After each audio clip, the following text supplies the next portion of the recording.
Good evening. We call to order this special called meeting of the Bristol, Virginia City Council today, Tuesday, November 30th, 2021. Please join us for a moment of silence.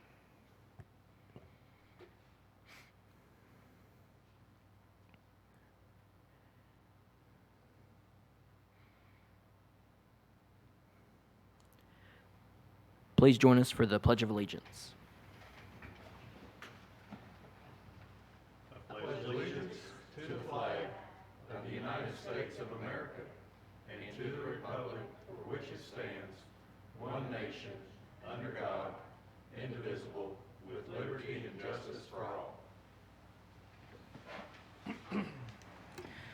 All right. Thank you all for coming tonight. The first item is matters to be presented by the public, non-agenda items. There was one person who signed up for non-agenda items, and that's Mr. Kellogg.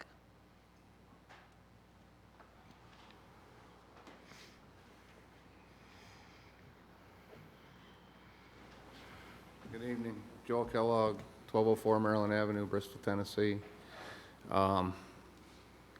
Hurting today. We got gas really good last night. You know, I didn't really prepare anything. I just need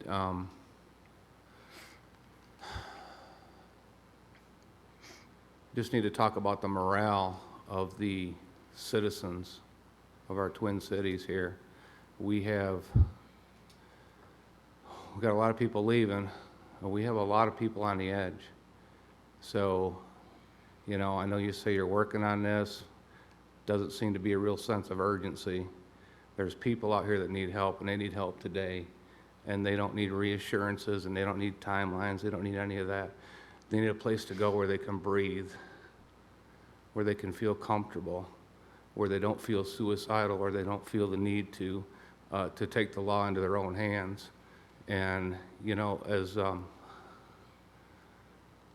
as involved as myself and other members of Hope for Bristol are, you know, the public Facebook group, the administrators, we're spending a lot of time talking people down. There's only so much we can do. And I just worry that something terrible is going to happen and that we're not going to get national coverage because of this landfill. We're going to get national coverage because of a citizen. And that really bothers me. And it should bother each and every one of you. Y'all need to step up to the plate, admit that this problem is bigger than what we can handle here at this level. And we need to start getting some relief for our citizens. It's going to be too late if this goes on much longer. I just can't express enough how critical this juncture is for our cities. So I said my piece. What y'all do with it, and I got a pretty good idea, but what you do with it is up to you, and it's on your conscience. Thank you. Thank you, Mr. Kellogg. The next item of the agenda is the adoption of the agenda. What's the pleasure of the council? I move for the adoption of the agenda as presented. Second. Motion from Mr. Osborne, a second from Ms. Nave. Clerk, please call the roll. Hartley, Yes. Nave, Yes. Osborne, Yes. Wingard, Yes. Farnham, Yes. The first item of our regular agenda is the public hearing for Ordinance 21-5, an ordinance to request a charter change to the charter of the City of Bristol, Virginia. I hereby open the hearing. There was one person who signed up for public comment for this item, and that is Mr. Pollard.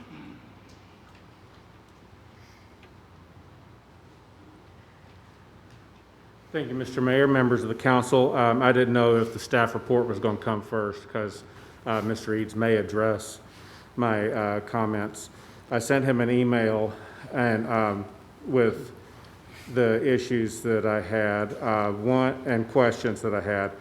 One was concerning your question of the October 26th meeting as to whether the election change could take effect in 2023 so that the local elections can coincide with the state elections rather than the federal elections to keep things at least more locally oriented. then I asked concerning that more specifically, if the election date change must take effect by the 2022 election, or if the change can take effect in 2023, because that's more of a technical issue, because we would need to have one more election next May in order to get to the next election without somebody having a 5.5-year term. And it would seem that a well-written regulation would allow some sort of transition period, but I haven't seen the regulation myself, and I would expect that Mr. Eads would be more familiar with that than I am. Then I would suggest a modification to section 7.02A7, depending on the intent of the change. I know that our CFO is a very good, diligent worker, and I expect that this change is intended to make life easier for her without any fault on her part. But it seems that the wording is a little bit awkward because it has a not later than clause followed by or as soon thereafter, which seems to be at conflicting purposes. If she needs more time to complete the report, then perhaps the date should just be changed, delayed slightly. On the other hand, if the problem is with materials not being provided in a timely manner to her, perhaps some other regulation needs to be shifted back. In any case, it seems that perhaps the wording could be clarified on that so that it's a little more specific. And then there was one grammatical issue in section 16.01 where the number doesn't agree. The original version was councilman, and the updated version it says council member, so it was changed from plural to singular, and that's just a grammatical issue that needs to be changed. It needs to be council members instead. Anyway, that's all I had. Thank you. Thank you, Mr. Pollard. That was the only person that signed up for public comment for this item. Staff comment. Council, before you, you have the charter changes that we have discussed, I think on 2 previous occasions here at City Council. In regards to the election changes, the charter changes just refer to changing dates from July 1 to January 1 or the first business day thereafter. And then in regards to 7.02 on page 7 states, submit to the city manager for presentation to the council not later than the 25th day of each month or as soon thereafter. We added the language or as soon thereafter for this. Ms. Spradlin has always been timely in getting reports to us. I don't believe anybody can deny that.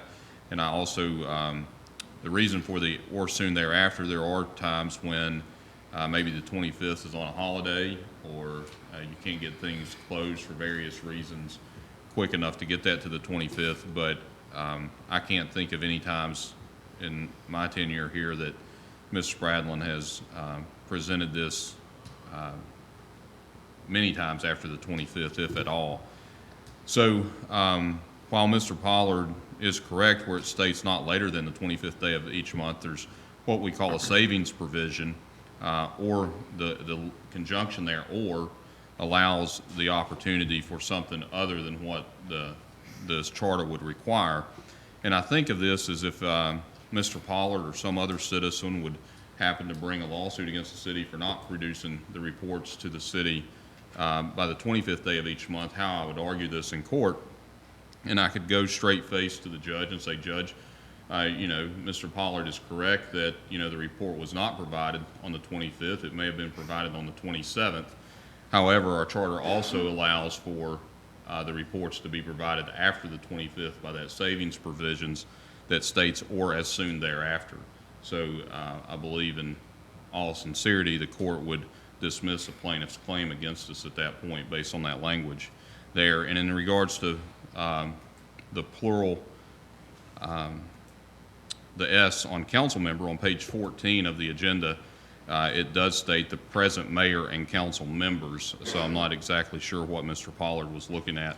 He may have been looking at the red line version that did not have the S. However, on page 14 of the agenda that was presented, it does say council members.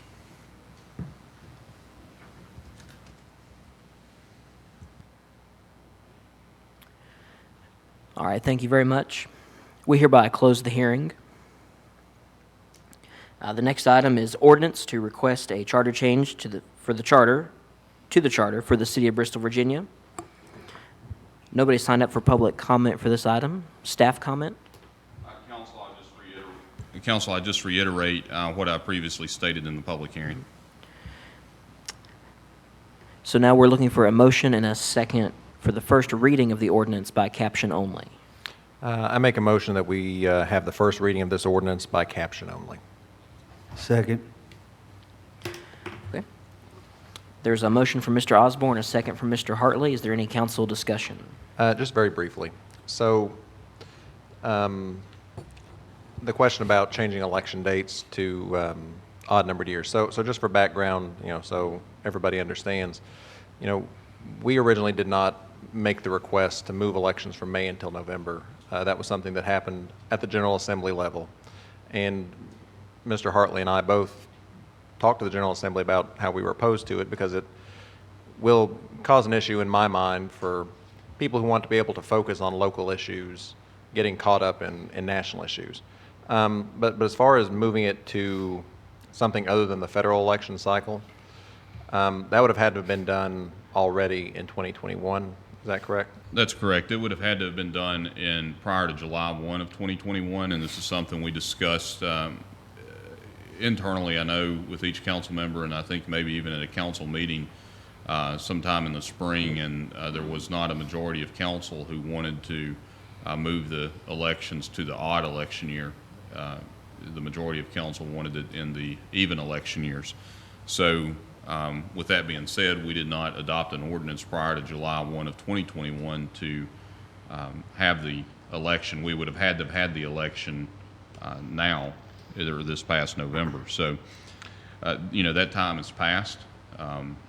As you all know, I am a member on the executive committee with the Virginia Municipal League, and in discussions with them, the Virginia Municipal League is not taking up changing or attempting to get the General Assembly to change the law anymore. They're moving on to different things at this time. So, and you are correct, Mr. Osborne, the General Assembly by state law is requiring localities across the Commonwealth to make this change. Our sister city across the state line, they made this change. They voted on it themselves. It was not a requirement that the city of Bristol, Tennessee change their election dates. They just voted on it themselves and extended their tenure on their own council. They voted themselves an additional 18 months in office is what they did when they changed their law. And that was not required by Tennessee state law, but here in Virginia, we were required to do it by our General Assembly. And by the Virginia state law, we're not able to go past 2022. And I don't think that would be fair. We signed up for a 4-year term. I don't think that'd be fair to the people who put us in to give us a 5.5-year term. But we're not even allowed to do that if we wanted to, right? That's Move correct. to 23? Okay. All right. If there's no further discussion, we do have a motion and a second. Clerk, please call the roll. Hartley, Yes. Nave, Yes. Osborne, Yes. Wingard, Yes. Yes. Reading of the ordinance by caption only. Ordinance 21-5, an ordinance to request a charter change to the charter for the city of Bristol, Virginia. All right, thank you very much. If there's no further business, we stand adjourned.